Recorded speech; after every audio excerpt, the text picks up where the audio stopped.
Formal nang binuksan ang Philippine ROTC Games 2024 sa Cavite. Umaasa naman ang ilang senador na malaking maitutulong nito sa paghasa sa mga atletang Pinoy na magiging pambato rin ng Pilipinas sa International Games gaya po ng Olympics. Si Daniel Manalastas sa report. Rise and shine, Daniel. Bukas na ang Philippine ROTC Games National Finals. Nilahukan nito ng mga kadeteng atleta mula sa iba't ibang paaralan sa bansa. Layo ng programa ang magpakilala ng ibang mukha sa ROTC na hindi lamang usaping militar. Napakaraming challenges sa ating national security, kasama na dyan yung territorial defense, yung nangyayari ngayon sa West Philippine Sea na kailangan mapaghandaan natin mabuti. Ang main goal nito ay mag-produce ng maraming national athletes at mag-produce ng mga bagong leaders ng ating lipunan. Huhat sa hanay ng kabataang Pilipino. Isa si Senator Jinggoy Estrada na dumalo sa event at may sorpresa pa sa mga atleta. Lahat ng mga magcha-champion sa bawat event, basketball, volleyball, bibigyan ko ng tig 10,000.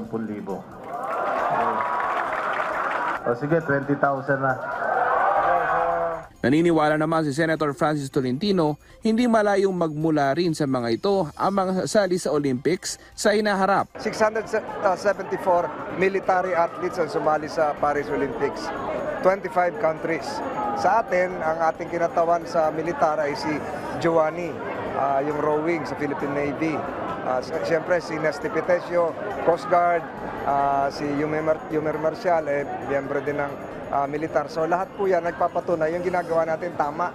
Kabataan pa lang, magkasama na yung sports, ito magkasama yung beauty and brains. So nakikita natin yung kagandahan ng programang ito. Hindi lang pang lalaki kundi para sa lahat ang Reserve Officers Training Corps o ROTC.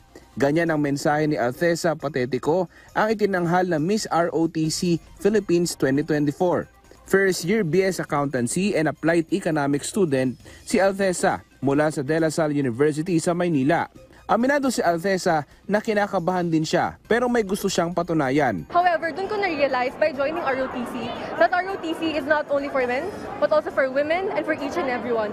So I believe na huwag kayong matakot mag-ROTC, rather maging proud kayo na mayroong ROTC program na makakatulong sa atin para mag-improve bilang mga tao. Magtatagal ang ROTC Games National Finals hanggang August 24. Daniel Manalastas para sa Pambansang TV sa Bagong Pilipinas.